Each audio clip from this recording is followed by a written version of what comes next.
Ich freue mich sehr, jetzt als Gesprächspartnerin Susanne Tietz zu haben, Direktorin des wunderbaren Museum Abteiberg in Mönchengladbach. Und ich hatte Susanne gebeten, uns doch gleich auch mal einen Einblick ins Museum zu ermöglichen. Sie sitzt jetzt im Café und im Hintergrund, ich sehe, in diesem Haus ist wirklich was los. Da spazieren Gestalten durch den Raum, aber noch mehr, es balancieren Personen, die ich nicht ganz sicher identifizieren kann, über ihrem Kopf los. Susanne, was ist da los? Das ist eine Arbeit von Michelangelo Pistoletto, die er eigentlich für die Stadthalle in Reiz entworfen hat. Also hier gibt es sehr viel Kunst am Bau aus den 60er, 70er, 80er Jahren. Und diese Arbeit heißt Attori Spettatori, also die Akteure und die Zuschauer.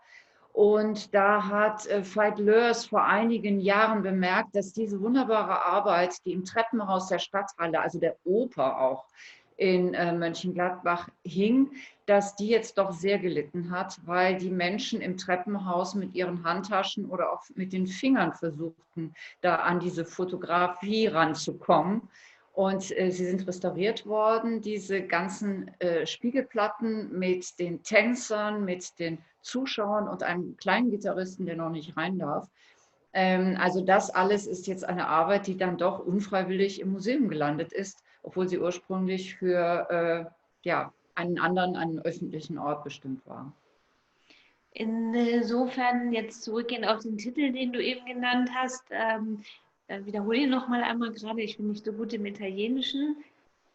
Attori, Spettatori, also die Akteure und die Zuschauer. Die Akteure und die Zuschauer, genau.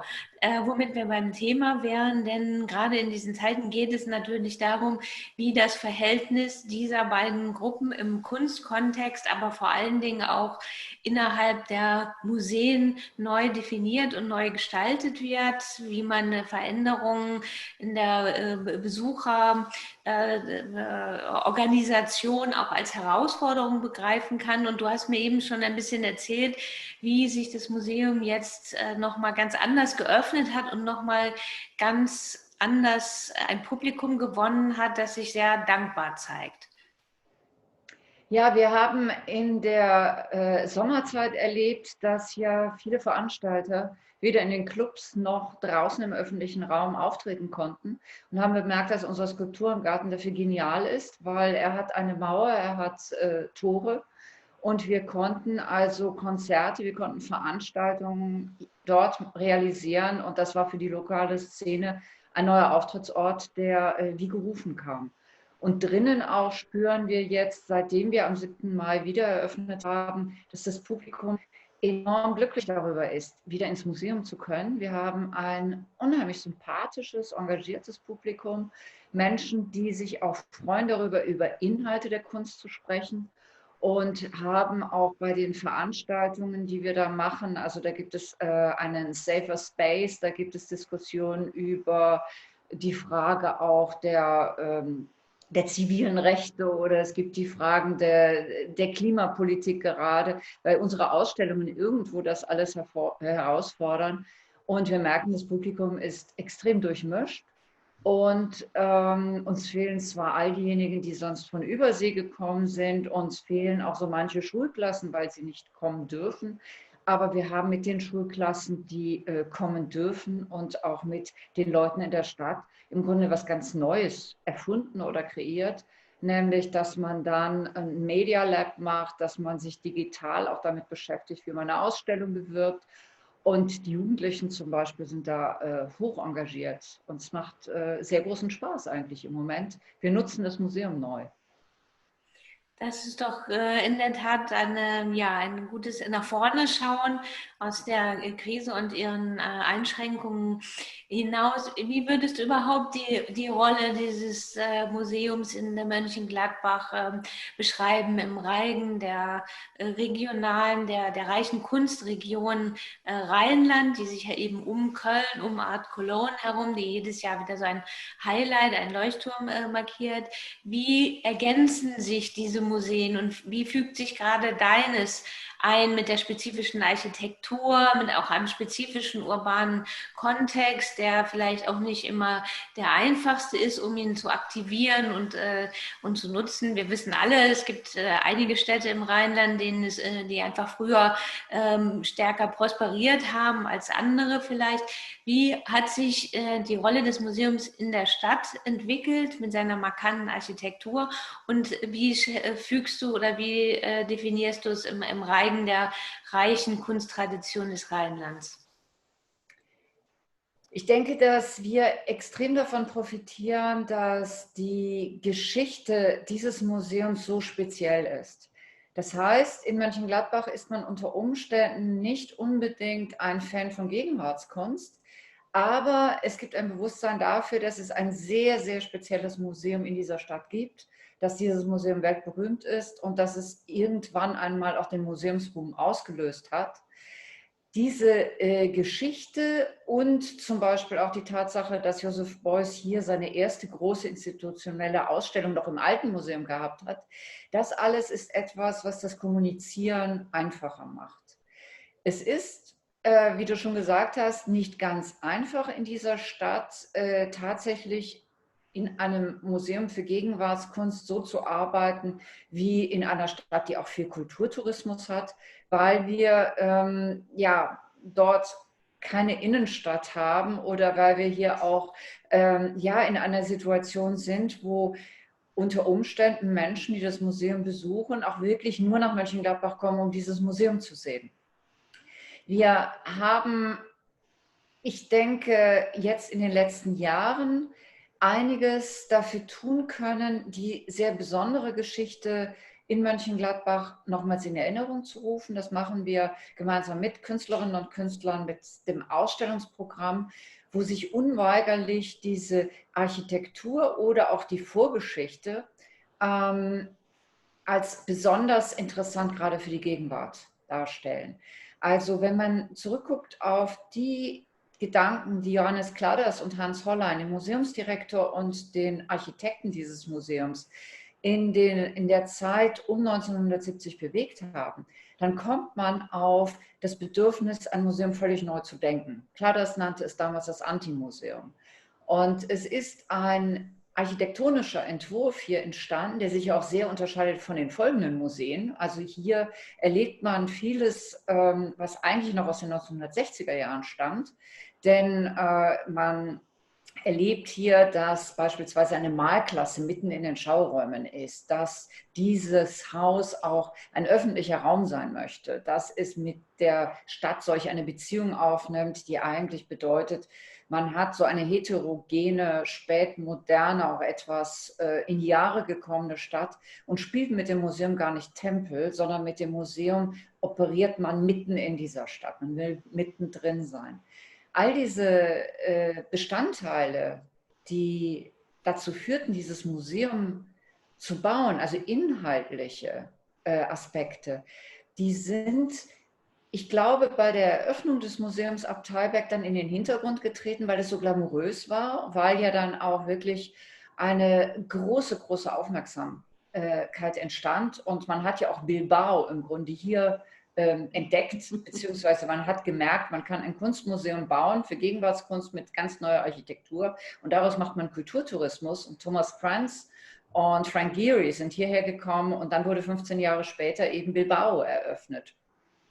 All dies ist etwas, was diese inhaltlichen Momente, letztlich auch die Art, wie Joseph Beuys damals über Kunst und die Rolle von Kunst in der Gesellschaft nachdachte, in den Hintergrund hat treten lassen. Und ich glaube, in den vergangenen Jahren ist ein großes Bedürfnis dafür entstanden, wieder an solche Aspekte zu denken. Also die Rolle von Kunst auch in der Gesellschaft, die Tatsache, dass unter Umständen Künstlerinnen und Künstler tatsächlich auch etwas für die aktuelle Gegenwart beizutragen haben, dass sie auch das Museum oder einen Ausstellungsort als etwas sehen, was in der Gesellschaft steht und nicht ein Elfenbeinturm ist.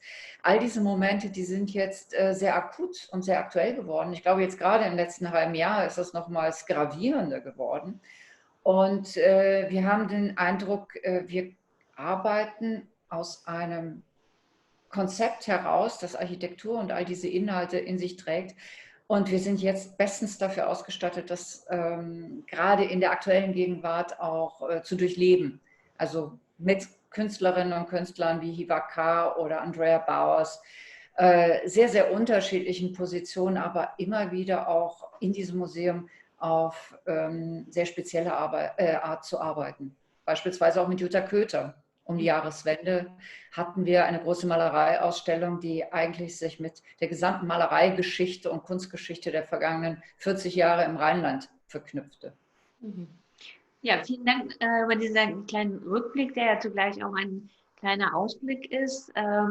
Bilbao wurde in Mönchengladbach erfunden, habe ich jetzt gelernt und kann es auch sofort nachvollziehen. In der Tat hat ja die Stadt mit dem Museum zusammen eben auch ihre Mythen kreiert. Ein Stichwort hast du eben schon gegeben, Joseph Beuys, der eben auch ganz zentral gewesen ist in diesem Kontext. Im nächsten Jahr feiern die Museen im Nordrhein-Westfalen des Rheinlands gemeinsam den 100. Geburtstag von Joseph Beuys, sozusagen als Urvater der rheinländischen Kunstszene.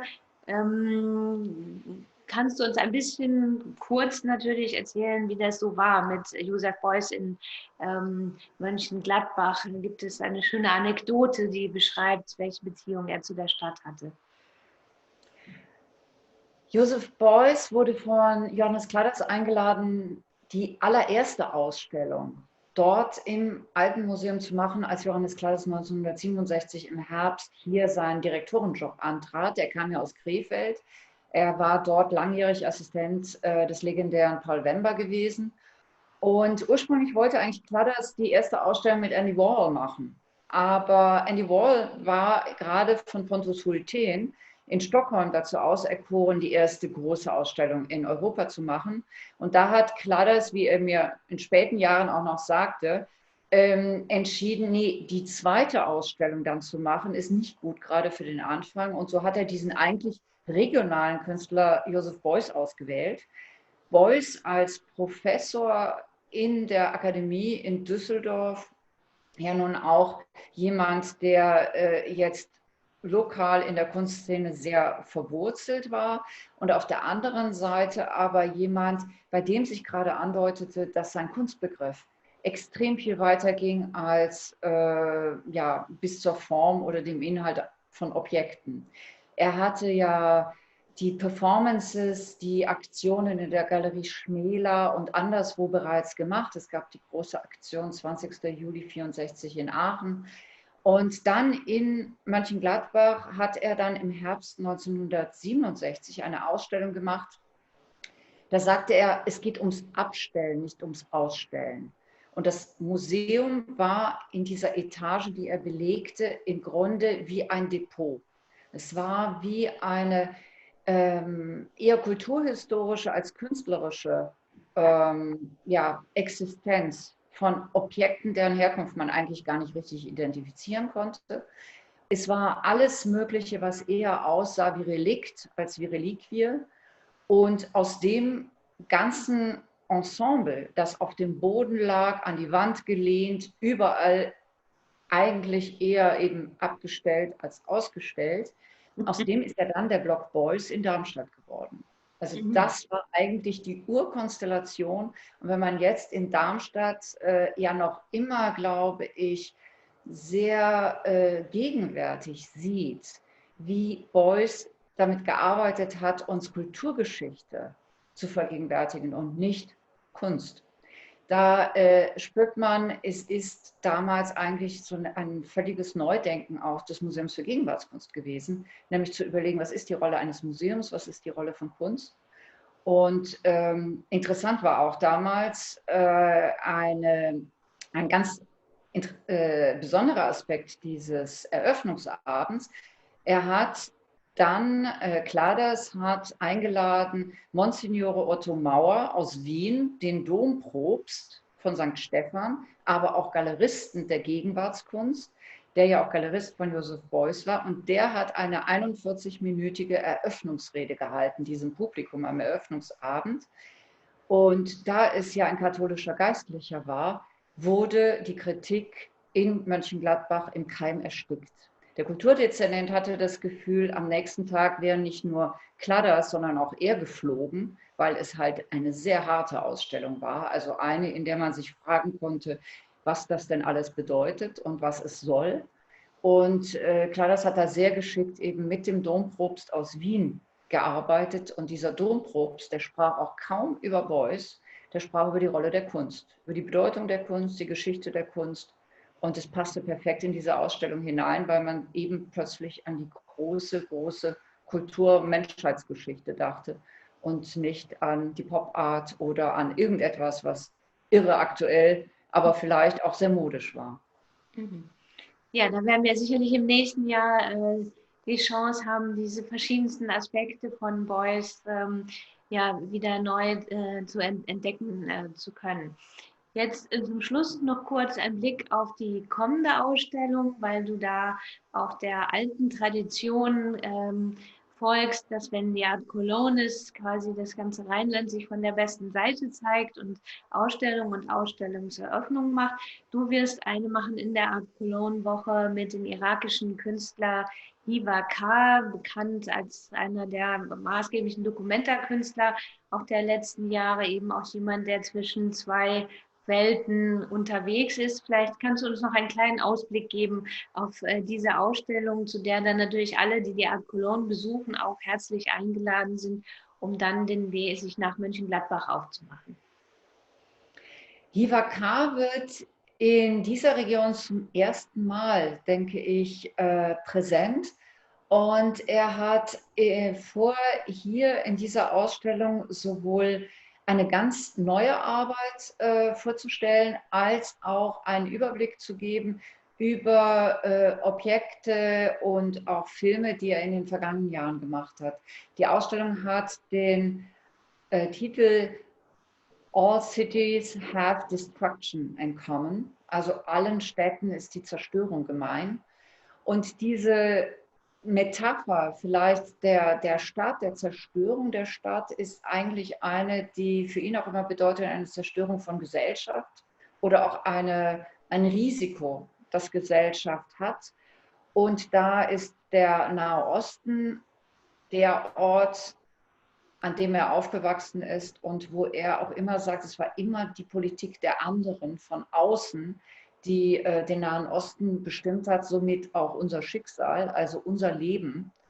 Und er hat aber andererseits auch vor Augen, dass die ganze globale Wirklichkeit jetzt am Anfang des oder fortgeschrittenen Anfang des 21. Jahrhunderts eine ist, in der all die Städte und all die verschiedenen Orte, an denen man leben kann, extrem viel miteinander zu tun haben. Er hat ja bei der Documenta in Kassel schon diesen Film gezeigt, View from Above, wo das Modell des zerstörten Kassel 1945 gegengeblendet wurde mit einem Ton aus dem Off. Da wurde eigentlich beschrieben, eine Stadt irgendwo im Nahen Osten, die zerstört ist, und die Stadt wird so beschrieben, dass klar wird, dieser Mensch, der sie beschreibt, hat einen Asylgrund. Er kennt die Stadt, das heißt, und er kommt also bewiesenermaßen aus einem Ort, wo man herfliehen musste, und das gibt ihm das Asyl. Hiva K. produziert den Film aber da im Jahr 2017 in einer Weise, dass man spürt, es ist die Lüge, die dort entsteht. Es ist eine Notlüge. Derjenige kommt nämlich durch, der diese Stadt von oben und in all ihren Dimensionen am besten beschreibt und nicht die Menschen, die unter Umständen am stärksten dort gelitten haben oder wirklich dort gewesen sind. Dies ist eine Arbeit, die, glaube ich, im Jahr 2017 bei der Documenta viele sehr auch gerührt hat. Und das, was wir in Mönchengladbach jetzt erleben werden, ist eine Arbeit, wo Hiva K. in die intellektuelle Szene der kurdischen Intellektuellen in Süleymaniye speziell geht und wo er darstellt, dass es ja auch eine Theorie, eine Auseinandersetzung der, mit der Entwicklung, man könnte sagen, im 20. Jahrhundert gibt, der Existenzialismus, die ganze Frage der Ideologen, die Ideologien, die sich verbreitet haben, dann auch zum Beispiel in einer Universität wie Suleimania und Hivakar beobachtet und interviewt Menschen, die inzwischen älter sind, die erzählen über die 1970er, 80er Jahre, die kurdische intellektuelle Szene im Nordirak. Und das, was dort erzählt wird, das ist wirklich wie ein Zurückgehen in dieses 20. Jahrhundert und seine ganzen dramatischen Ereignisse, auch in die Frage, ja, vielleicht auch, wo wir alle hergekommen sind und wo unsere Situation heute hergekommen ist. Das ist ein Film, den wir hier produzieren und ein Film, der eigentlich aus ganz vielen Interviews besteht. Wir werden hier alle Interviews zeigen. Es ist sehr viele Stunden Material. Und dann verlangt Hivakar von uns, dass wir einen Schnitt produzieren. Und das Ergebnis dieses Schnitts werden wir vorführen. Es ist ein Schnitt, den eine Gruppe von Editoren macht, die sich all diese Filme angeguckt hat, all diese Interviews. Und Hivakar überlässt es dieser Gruppe, daraus zu machen, wieder etwas von außen. Also im Grunde ist es auch wieder die Metapher. Es sind die anderen, die Nachrichten oder es sind die anderen, die Interpretationen schnipseln. Und so wird also die große neue Arbeit auch eine sein, in der man vielleicht sogar auf das Moment kommt, stimmt die Geschichte, ist sie wahr, was ist das, was da im Schnitt erscheint. Wir sind sehr gespannt darauf, weil es jetzt auch bedeutet hat, dass das Museum Abteilberg gemeinsam mit einigen Leuten aus sehr unterschiedlichen Bereichen im Grunde eine Art Filmteam gebildet hat. Ja, die Frage nach der Wahrheit und der Bedeutung der Medien ist sicherlich eine sehr aktuelle. Von daher vielen Dank für den Einblick, den du uns schon gegeben hast. Und natürlich an dieser Stelle nochmal die herzliche Einladung, dann von Köln aus sich diese einzigartige Ausstellung in Mönchengladbach anzuschauen. Susanne, vielen herzlichen Dank und wir sehen uns in Köln, wenn nicht in Mönchengladbach. Danke. Gleichfalls.